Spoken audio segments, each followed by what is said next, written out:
El Líbano recibe una orden de Interpol para arrestar a Carlos Ghosn, el expresidente de Nissan, Renault y Mitsubishi, acusado en Japón de varios delitos financieros. ¿Y dónde sería juzgado en los próximos meses? Pero, ¿cómo afecta a su situación judicial el futuro de estas tres grandes automotoras? Lo analizamos.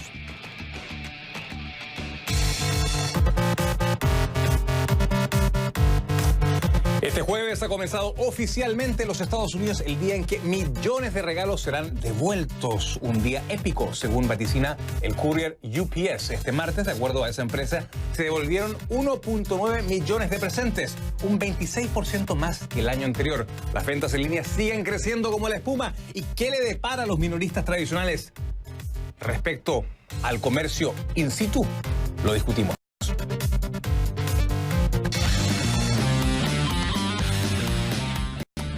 21 estados del país han decidido aumentar el salario mínimo. En Nueva York, una de las ciudades más caras del país, el alza dejará el sueldo base, fíjese, en $15 la hora. ¿Por qué los republicanos se oponen al aumento del salario mínimo por ley? ¿Y cómo repercutiría en la economía? Y en este debate, ¿qué va a pasar con la brecha salarial entre hombres y mujeres? Silvina Moschini lo va a analizar.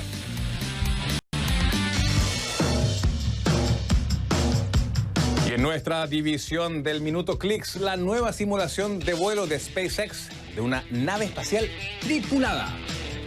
Desde el centro de producción de CNN en la Ciudad del Sol, Miami, Florida, comienza el único programa que vive la economía. Esto es CNN Dineros. Bienvenidos al primer programa del año en vivo. Bienvenida.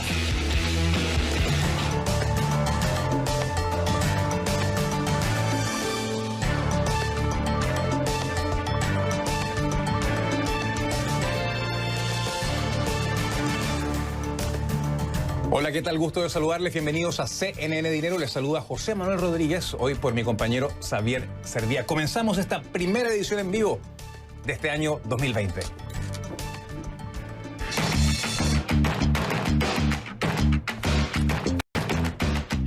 El Líbano recibe una orden de Interpol para arrestar a Carlos Ghosn, el expresidente de Nissan, Renault y también CEO de Mitsubishi, acusado en Japón de varios delitos financieros y donde sería juzgado en los próximos meses. Pero, ¿cómo afecta a su situación judicial? Te envías a una sentencia penal de la cual él tenía reclusión domiciliaria y que, como todos sabemos, hoy en día él se ha escapado posiblemente al Líbano. Ciertamente, como él ha señalado, ahora dos puntos. También hay una tercera arista que está investigando la justicia japonesa que tiene que ver con una presunta violación a las leyes migratorias. Aclaro, y debo hacerlo, que Ghosn no ofreció más detalles de su fuga, que resulta obviamente imposible contactarlo en la clandestinidad para CNN y que el gobierno de Japón tampoco ha respondido a la petición de comentarios que le ha realizado nuestra cadena CNN. En una fuga aparentemente bien planificada, ¿qué posibilidades existe, abogado, de que Carlos Ghosn regrese a Japón? No precisamente por su cuenta.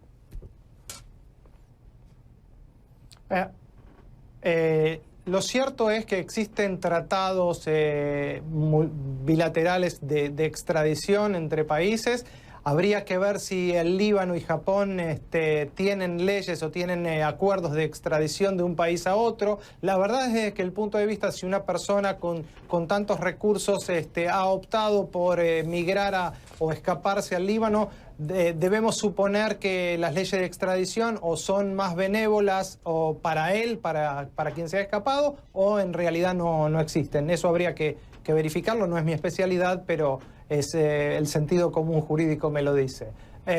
Lo cierto es que claramente él ha infringido leyes penales, por lo cual será, digamos, juzgado en Japón. Está siendo... Claro, y entiendo que él, ciertamente, claro, pero entiendo también que él tendría nacionalidad libanesa. Ahora, ¿cómo quedan las instituciones japonesas, el gobierno japonés, el Ministerio de Justicia de ese país, las policías, frente a un hecho, digamos, un tanto insólito de esta naturaleza en un país que uno creería que tiene instituciones bastante fuertes para que esto no pase? Lo cierto que creo que ha tomado tanto dominio público porque existen pocos casos en donde una persona dentro de lo que es el sistema judicial japonés o dentro de la cultura japonesa haya logrado evadirse de manera tan cinematográfica de los tribunales japoneses. Creo que, yo percibo que en algún momento será llevado a un tema de un incidente diplomático, el tema de la extradición o el de poner a justicia a Carlos Ghosn entre ambos países. Sergio Siegelbaum, abogado de Derecho Internacional Comercial y Privado, gracias por acompañarnos en vivo desde nuestros estudios en Buenos Aires, Argentina. Hasta pronto. Y cuando regresemos a CNN Dinero. Este jueves ha comenzado oficialmente en Estados Unidos el día en que millones de regalos serán devueltos, un día épico. Según vaticina el courier UPS, este martes, de acuerdo a esa empresa, se devolvieron 1.9 millones de presentes, un 26% más que el año anterior. Las ventas en línea siguen creciendo como la espuma. ¿Y qué le depara a los minoristas tradicionales, al llamado comercio físico? Lo discutimos. Para ello hemos invitado a Julio Sevilla, profesor de negocios de la Universidad de Georgia. Nos acompaña en vivo desde el Centro Mundial de Noticias de CNN en Atlanta.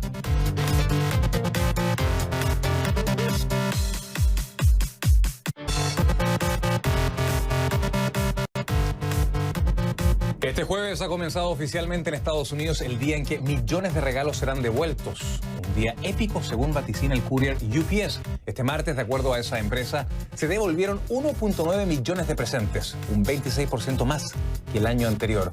Las ventas en línea siguen creciendo como la espuma, pero ¿qué le depara al comercio minorista tradicional, al comercio físico? Lo analizamos. Para ello hemos invitado a Julio Sevilla, profesor de negocios de la Universidad de Georgia. Nos acompaña en vivo desde el Centro Mundial de Noticias en Atlanta. Don Julio, feliz año nuevo. Primera cosa que tengo que decirle, un invitado habitual de esta casa televisiva y particularmente de este programa. ¿Cómo se comparan en las estadísticas las devoluciones en físico y en línea? ¿Cómo van, estos dos datos de la mano de alguna forma? ¿Hay algunas que son, más importantes que las otras? Profesor, adelante. Feliz año, José Manuel. Ese es un muy buen punto porque sí hay una diferencia. Claro, cuando uno compra algo en una tienda o aún más cuando recibe un regalo, existe la posibilidad que haya una devolución. Sin embargo, hay una diferencia bastante importante.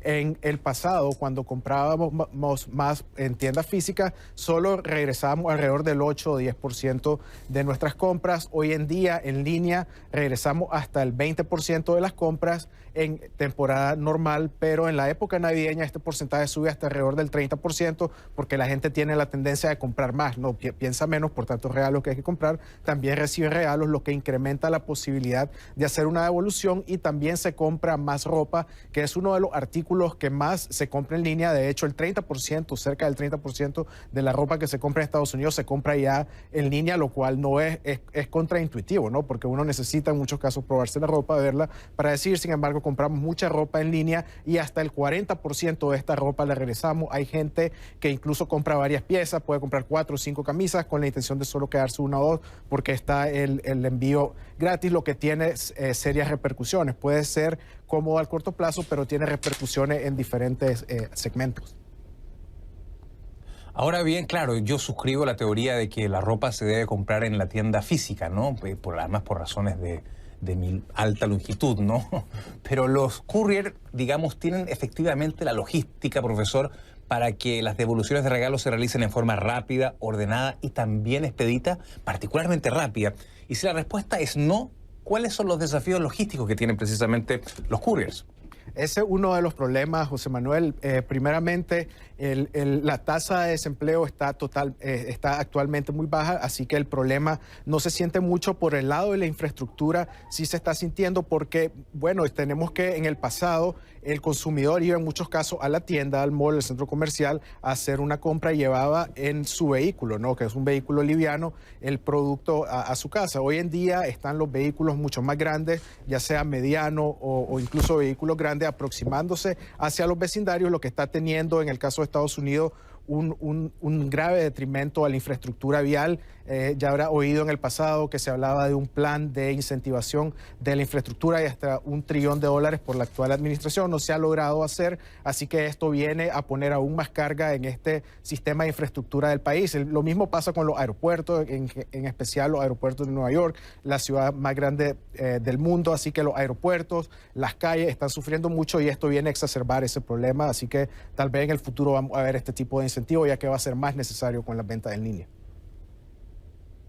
Profesor, usted me compartió una data que me gustaría que me dijera exactamente la fuente. El 1% de las ventas físicas pasan a la categoría en línea, un dato no menor, y consiguientemente este número provoca la pérdida de 100.000 empleos. Esto me llega precisamente a dos preguntas. La primera, ¿por qué se ha acelerado tanto el comercio electrónico? Y segundo, ¿qué se puede hacer o qué puede hacer esa fuerza laboral justamente para digitalizarse, para no quedarse en casa, para buscar nuevas alternativas? ¿Qué rol le cabe en ese contexto a las empresas, a los gobiernos y sindicatos, que sabemos que en Estados Unidos son bastante más débiles?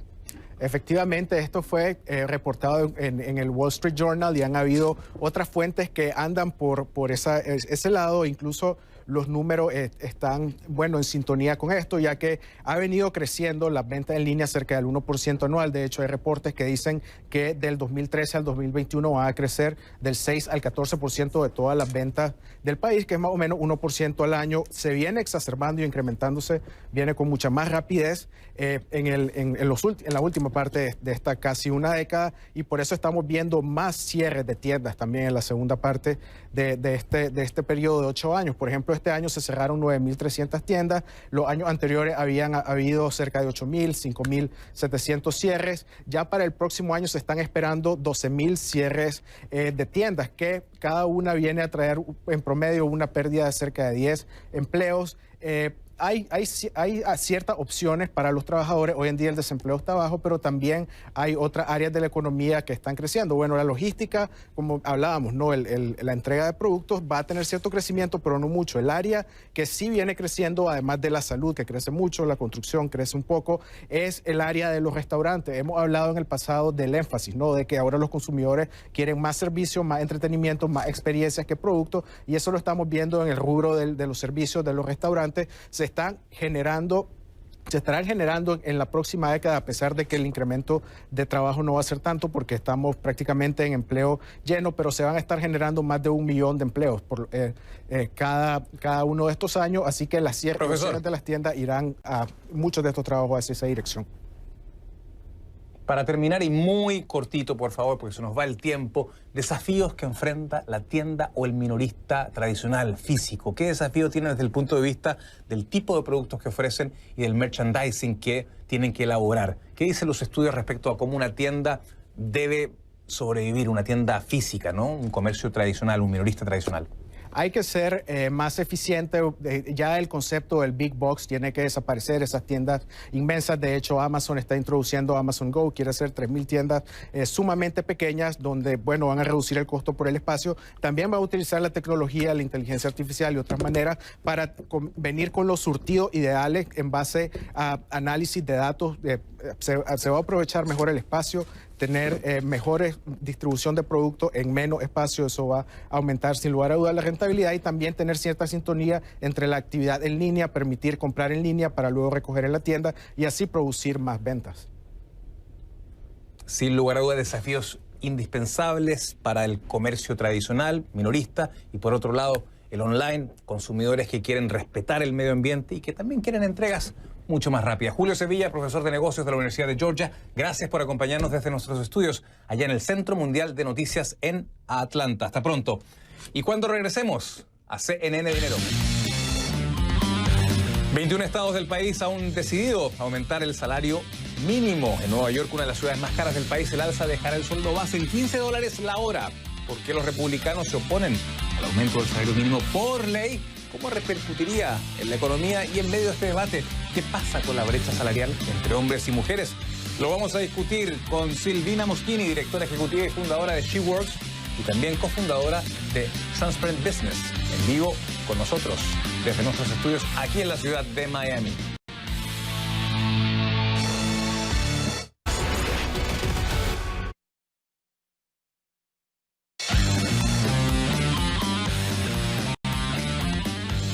21 estados del país han decidido aumentar el salario mínimo. En Nueva York, una de las ciudades más caras del país, el alza dejará al sueldo base en $15 la hora. ¿Por qué los republicanos se oponen al aumento del salario mínimo por ley? ¿Cómo repercutiría en la economía? Y en medio de este debate, ¿qué pasa con la brecha salarial entre hombres y mujeres?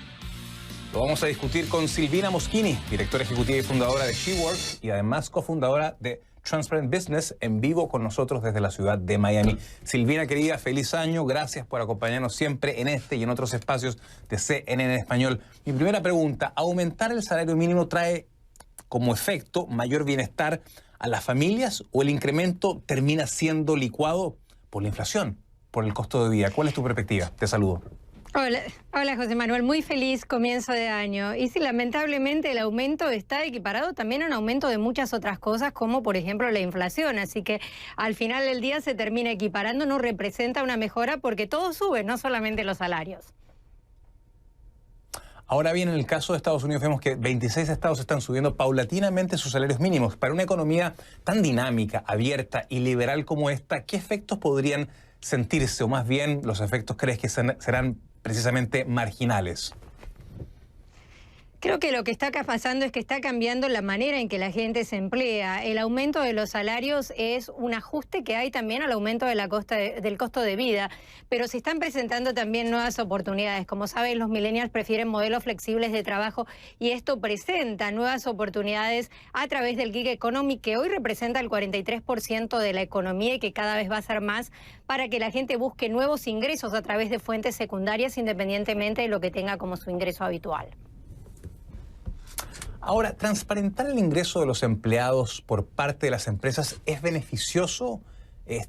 ¿Cómo se enfoca desde el punto de vista ético? Y en caso de la brecha salarial de hombres y mujeres, el transparentar los números ha sido, entiendo, aparentemente bastante bueno para disminuir justamente la brecha salarial entre ambos géneros. Sí, José Manuel, en Dinamarca se hizo un estudio y también obviamente se pasó en el año 2006 una ley que trae transparencia y que hace obligatorio para las compañías que el pago de salarios iguales para hombres y mujeres. Esta transparencia en la compensación hace que sea más fácil para las mujeres negociar compensación más equitativa, porque lamentablemente hoy las mujeres cobran un 30% menos, es decir, que por cada dólar que los hombres reciben, las mujeres reciben 70 centavos. Y esto podría ser también que al traer transparencia y también reforzar herramientas de negociación y poder darle mayores recursos a las mujeres, esta brecha se pueda equiparar. Pero bueno, por supuesto va a llevar tiempo porque todo esto es muy nuevo y recién está cambiando toda esta dinámica y las compañías están mirando hacia adentro y analizando el por qué está esta diferencia en las mujeres que hoy tal vez presentan históricamente el momento más destacado, donde más mujeres logran títulos universitarios y avanzados que los hombres estén ganando mucho menos. Ahora, ONU Mujeres dice que las mujeres reciben 77 centavos por cada dólar que gana el hombre y la OIT dice que las mujeres ganan un 17% menos que los hombres. Separan estas estadísticas 6 puntos la una de la otra, datos bastante marginales. Las cifras están en un rango, lo decía, parecido, pero hay una tendencia hacia más paridad. Además de transparencia, Silvina, ¿qué otros factores podrían ayudar justamente a apuntar a esa paridad que todos queremos? Una de las cosas importantes es que las mujeres aprendamos a negociar más y a hablar de dinero, no solamente a gastarlo. Dicen que el 80% del consumo se hace por las mujeres porque toman las decisiones de compra, pero lamentablemente las mujeres a la hora de negociar siempre pedimos menos. Tiene una gran influencia cultural y creo que es algo que tenemos que trabajar, el ser asertivas y el defender nuestra capacidad y el derecho a compensación justa y equitativa independiente del sexo es una de las cosas que más tenemos que trabajar y que va a traer mayor equidad y una mejor contribución a la economía también por parte de las mujeres que se van a sentir más apropiadas cuando le paguen lo que corresponde. Ahora, ciertamente me llama mucho la atención que las economías con mayor ingreso per cápita en América Latina son aquellas donde hay más disparidad económica entre hombres y mujeres. Precisamente Argentina, Uruguay, México, Chile, Brasil. Además, son las economías más grandes de la región. Dos datos que, digamos, uno podría de alguna forma vincular. ¿Por qué estos datos, Silvina? Es un dato bien sorprendente, José Manuel, y una de las cosas que estamos mirando con esto también es la salida temprana de las mujeres en el mercado laboral. Hoy, por ejemplo, mencionábamos en el caso de Argentina, prácticamente no hay mujeres que sean CEOs de compañías multinacionales. Esto hace que cuando están las mujeres en su carrera, a pesar de que estudian más, en un punto de la carrera abandonan su trabajo por falta de flexibilidad y nunca logran llegar a puestos de liderazgo. Esto también hace que las mujeres terminen siendo menos compensadas porque terminan haciendo trabajos mucho más operativos y tienen menos capacidad de decisión a la hora de promover a otras mujeres. Así que eso es algo que hay que cambiar, tenemos que mirar hacia adentro, tenemos que apreciar cuánto valor trae la diversidad a la gestión de negocios, porque hay infinidad de datos y de estudios probados que aportan valor y traen luz sobre cómo la diversidad, el incluir a mujeres en el mercado laboral, en puestos directivos y de ejecución, aportan a la economía. Ciertamente la diversidad y la inclusión, dos grandes temas que por lo menos acá en Estados Unidos están sumamente en boga de cara a cómo se fragua la empresa del futuro. Silvina Moschini, directora ejecutiva y fundadora de SheWorks y también cofundadora de Transparent Business, gracias por estar en vivo con nosotros aquí en nuestros estudios en la ciudad de Miami. Hasta pronto. Y cuando regresemos a CNN Dinero, las incontables historias de familias que huyen para evitar los incendios en Nueva Gales del Sur, en Australia.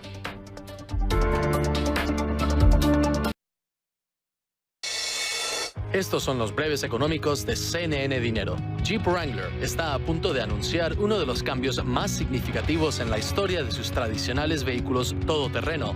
En el show tecnológico de Las Vegas, que se celebrará la próxima semana, Fiat Chrysler revelará sus versiones híbridas del Jeep Wrangler, Cherokee y Compass. Todavía no se sabe cuál sistema implementarán en sus autos. Ya el presidente ejecutivo de la empresa, Mike Manley, había anunciado que saldrían a la venta a mediados del 2020.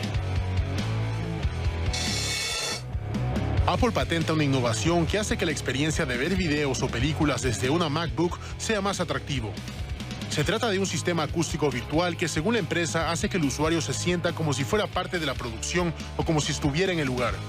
Funciona enviando el sonido a diferentes ángulos para crear la ilusión de que este no proviene de los altavoces. Este tipo de acústica será provechoso para la realidad aumentada y juegos en línea. El gobierno de Estados Unidos prohibió la mayoría de los cigarrillos electrónicos con sabor, excepto los mentolados, según anunció este jueves la Administración de Medicamentos y Alimentos. Según esta nueva ley, las compañías productoras tienen 30 días para dejar de manufacturar, distribuir y vender esta clase de cigarros. Esta política se aplica a cartuchos saborizados, pero no al sistema de tanques que venden en las tiendas de vapeo. El secretario de Salud y Servicios Humanos de Estados Unidos, Alex Azar, dijo que nunca se había visto una epidemia de uso de sustancias que tuviera tan rápido crecimiento. Google anunció que habrían desarrollado un sistema que detecta el cáncer de seno con más precisión que los propios médicos. Los resultados del estudio fueron publicados este miércoles en la revista científica Nature. El programa fue entrenado usando decenas de miles de mamografías de mujeres de Estados Unidos y el Reino Unido. De acuerdo con los investigadores, la inteligencia artificial arroja menos falsos positivos en los que se les dice a la paciente que podría sufrir de cáncer, cuando en realidad no es cierto. Igualmente funciona con los falsos negativos, es decir, identifica mejor si la persona está sana. Estas fueron otras breves económicas de CNN Dinero. Detectar el nivel de cannabis en los conductores para saber cuando están drogados es precisamente la competencia en Estados Unidos. Una tarea más compleja que el alcohol y el alcotest, porque el cannabis puede permanecer en el cuerpo mucho más tiempo después de la desaparición de su efecto. Sin embargo, empresas emergentes y científicos dicen que están muy cerca de lograr este dispositivo. Hay avances para detectar en el aliento el tetrahidrocannabinol, THC, hasta 3 horas después de dejar de fumar, según un estudio que ha hecho la Universidad de California en San Francisco, respaldado también por los laboratorios Hound, que cuenta con un capital de riesgo de $65 millones. En el dispositivo Hound para alcohol y cannabis, si se detecta la palabra THC, aparecerá una advertencia en la pantalla. Otro estudio del Centro de Investigación de Cannabis Medicinal en USA San Diego se centra justamente en pruebas de campo específicas para cannabis y también el desarrollo de sensores de movimiento ocular con realidad virtual. Canadá no quiere quedarse atrás en esta competencia.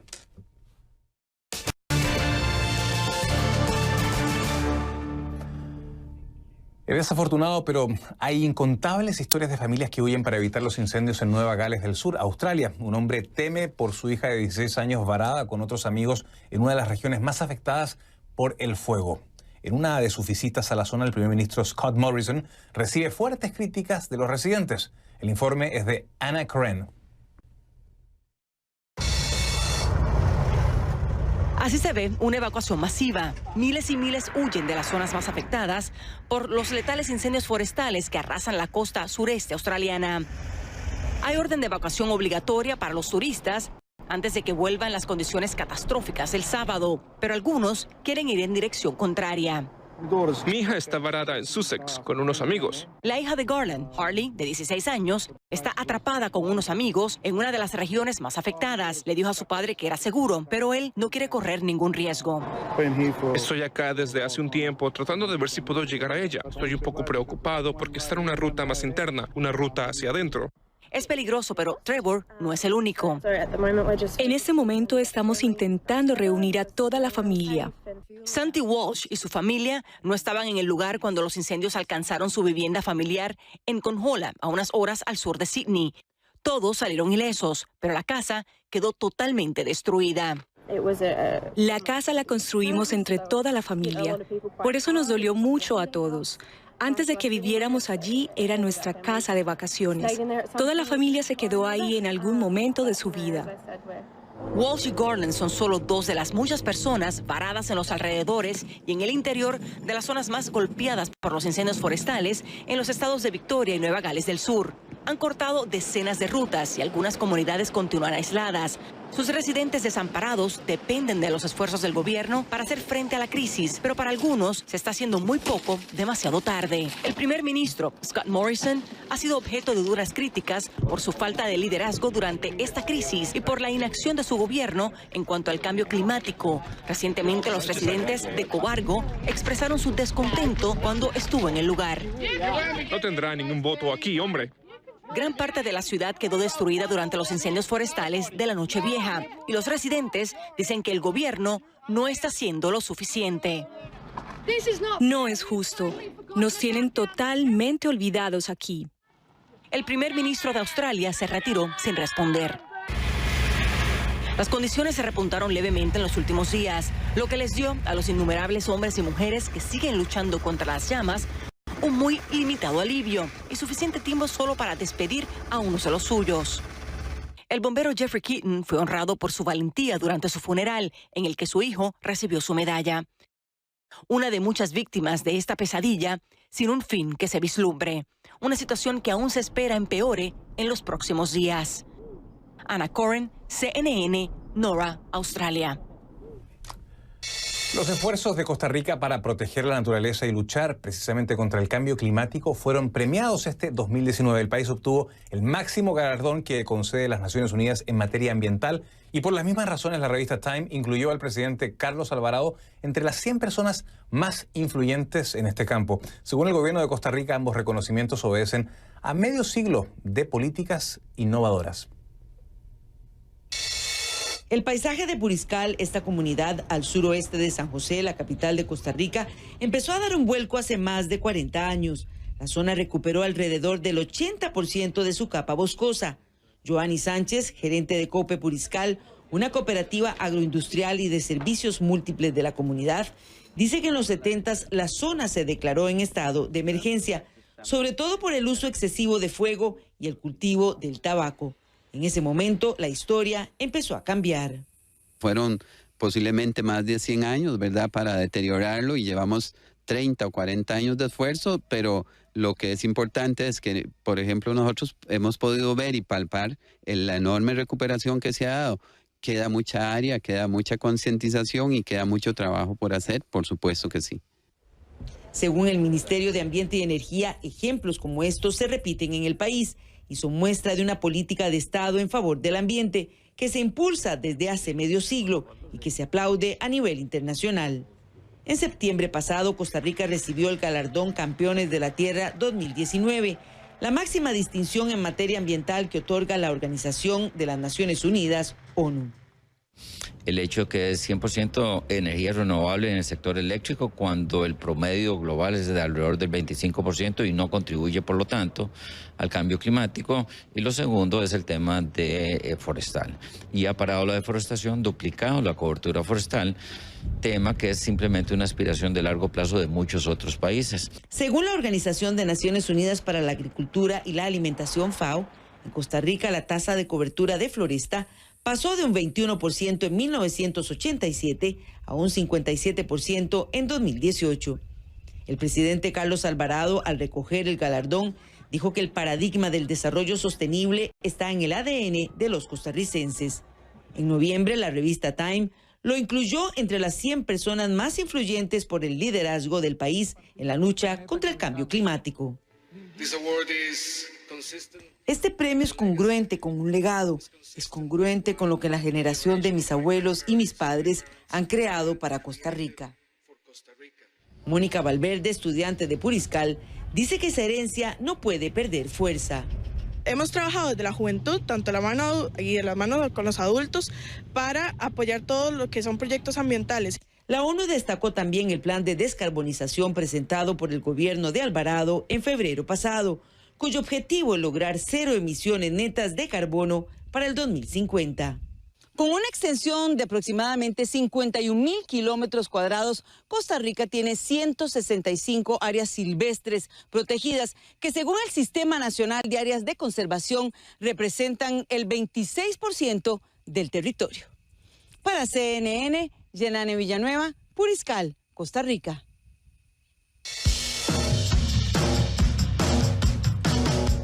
Y cuando regresemos a CNN Dinero, veremos la simulación de vuelos de SpaceX y sabremos cómo sería una nave espacial tripulada.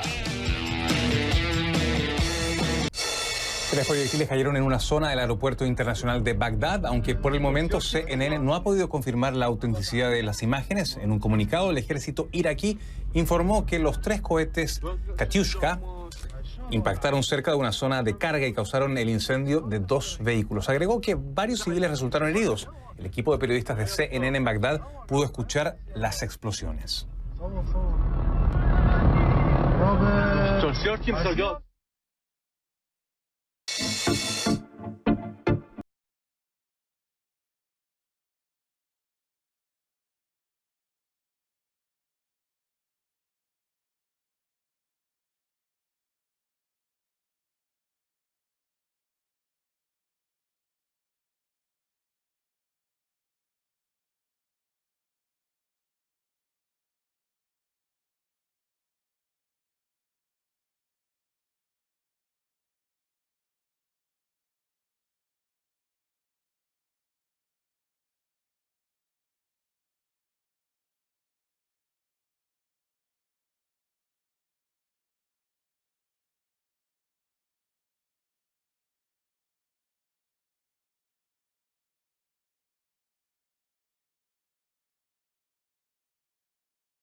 ¿Y quién gana hoy? Wall Street. ¿Por qué razón? Porque sus principales indicadores empezaron el 2020 con máximos históricos. Al cierre de la sesión, el Dow Jones había subido un 1,2%, el Standard & Poor's 500 un 0,8% y el Nasdaq un 1,3%.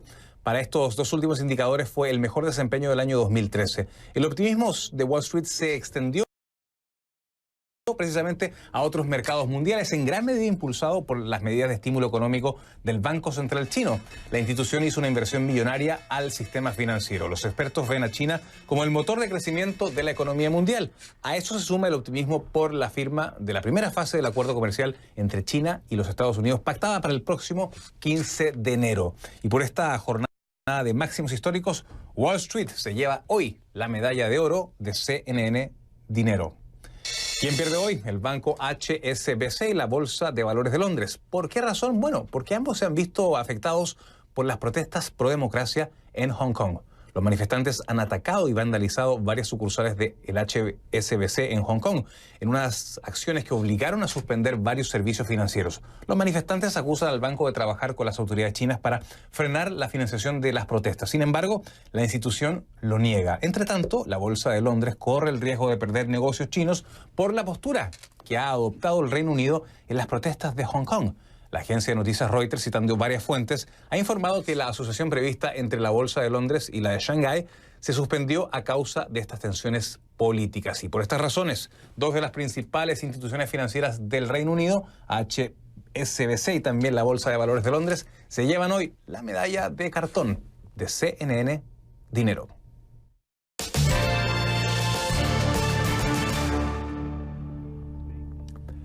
Y en nuestra división del Minuto Clicks, la simulación de vuelo de SpaceX y cómo sería una nave espacial tripulada. Te la presentamos en el siguiente informe.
Bueno, ¿cómo avanza la tecnología? El paso del tiempo inexorablemente nos lleva a un mundo extrañamente distinto, diferente. Para ustedes un feliz 2020. Me despido con un comentario de redes sociales de nuestro buen amigo José Luis Lecona, que siempre nos escribe. Dice, si bien todo incremento salarial suele estar acompañado de una percepción positiva por parte de los trabajadores, también es cierto que si no mejora la productividad puede resultar contraproducente derivado del efecto inflacionario susceptible de presentarse. Y por supuesto, si hay inflación mayor al aumento salarial, estamos mal.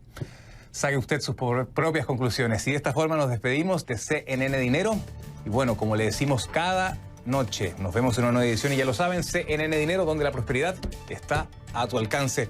Feliz 2020. Hasta pronto.